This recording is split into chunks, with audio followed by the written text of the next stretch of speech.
segundo São João, capítulo 1, versículo 14.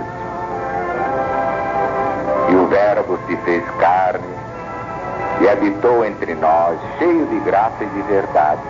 E vimos a sua glória, glória como do unigênito do Pai, que é Jesus.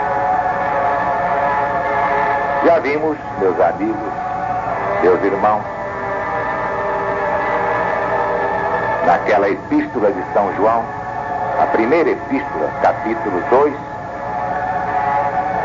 o alertamento contra os anticristos e o anticristo. E também vimos na primeira epístola de São João, capítulo 4, o alertamento contra o espírito do anticristo. Está aí diante dos nossos olhos, pelo Brasil e por toda a humanidade. O evangelista profeta fala do anticristo no idioma grego anticristos e de muitos anticristos, definindo todos os inimigos do Cristo, incluindo aí os falsos cristos, em grego pseudo-cristoi. Portanto, o anticristo aí aparece distinto de muitos anticristos e do espírito do anticristo, que é a marca de todos eles. Vocês não identificam facilmente neste mundo o espírito do anticristo? Qualquer indivíduo que vive para o mal já está com a marca do anticristo. Então, está padecendo desta doença, o espírito do anticristo. Mas aqui na Escritura, caracterizadamente, o sinal inconfundível é a rejeição do Messias prometido desde Moisés no Deuteronômio. Aqueles que dizem que Jesus não é o Cristo, como adverte o evangelista profeta, negando, portanto, a encarnação do verbo logos em grego. Sem dúvida, os muitos anticristos, através dos séculos, não fazem outra coisa senão abrir caminho para o anticristo, que está em Daniel e no Apocalipse de Jesus segundo São João. Façam sempre esta diferença: os anticristos, mas o anticristo, e este é que vai ter o domínio mundial, embora muito transitório, graças a Deus, mas vai fazer um estrago que eu vou lhe contar.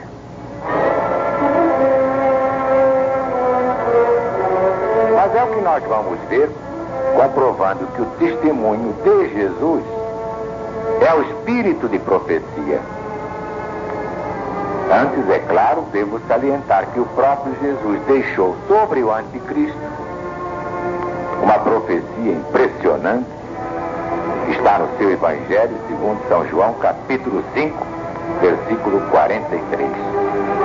Eu vim a este mundo em nome de meu Pai, e vós não me recebeis, mas um outro virá em seu próprio nome, e vós o recebereis.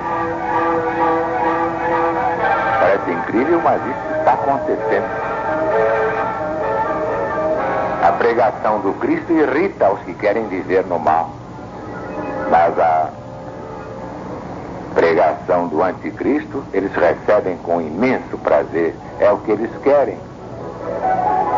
E muitos racionalistas perguntam: por que Jesus permite que os anticristos trabalhem à vontade, preparando a hecatombe mundial do anticristo? Pela mesma razão que permitiu a Judas Iscariotes fazer o que tinha de fazer. Tudo é consequência do karma terrível da humanidade. Tão terrível a ponto de merecer a presença de Satanás até ao fim do ciclo. E é Satanás quem comanda os anticristos, aproximando o anticristo para a sua devastação final.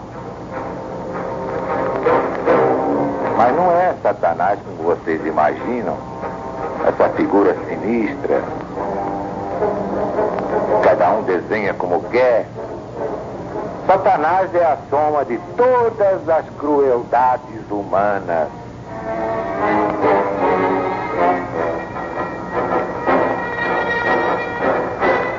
Quando a maldade humana aumenta, aumenta a força de Satanás.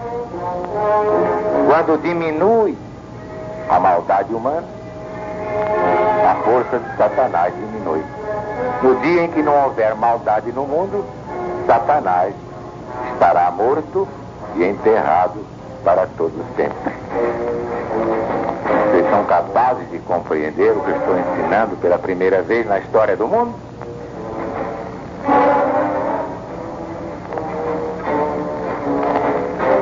Mas é por tudo isso que as maldades humanas foram enquadradas nos 3 ais do Apocalipse.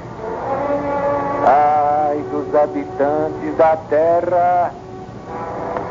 Ai dos habitantes da terra! Ai dos habitantes da terra! Vocês todos se lembram desses 3 ais do Apocalipse?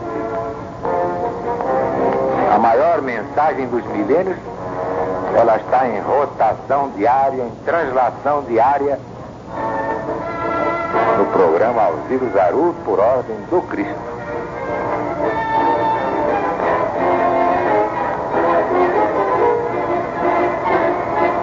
É por isso que as maldades humanas foram enquadradas nos 3 ais da revelação de Deus a Jesus, que a transmitiu a João. O seu poder era de danarem os homens por 5 meses. E tinham sobre si um rei, o anjo do abismo, que em hebraico se chama Abaddon, em grego Apollyon, que significa o exterminador.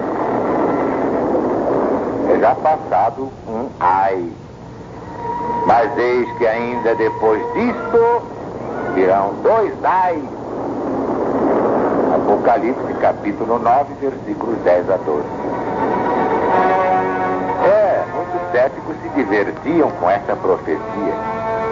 Mas quando os ais se transformam em guerras mundiais, quando a dor ensina a pensar e gemer, surgem os grandes depoimentos como aquele de Bernard Shaw.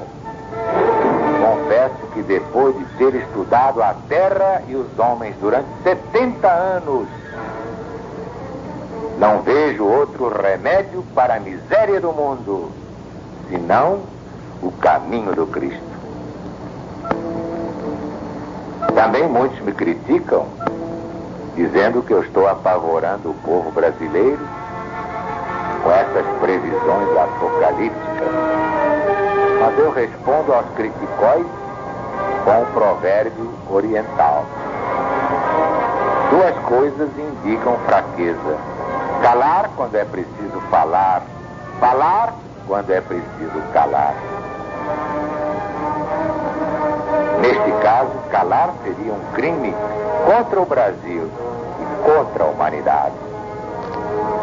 Temos de alertar o Brasil e o mundo para os fatos assinalados nas profecias de Deus.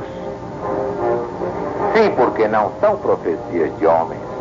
Mesmo quando os homens são profetas, que se chamam João, Isaías, Jeremias, Ezequiel, Daniel e tantos outros eleitos do Cristo.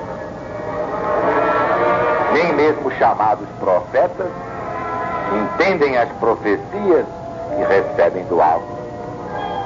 Diz Daniel: ouvi, mas não entendi. E o mesmo dizem todos os outros, que são meros instrumentos nas mãos do Onipotente, onisciente, onipresente, nosso Criador e Pai. Deus está presente. Viva Jesus em nossos corações para sempre.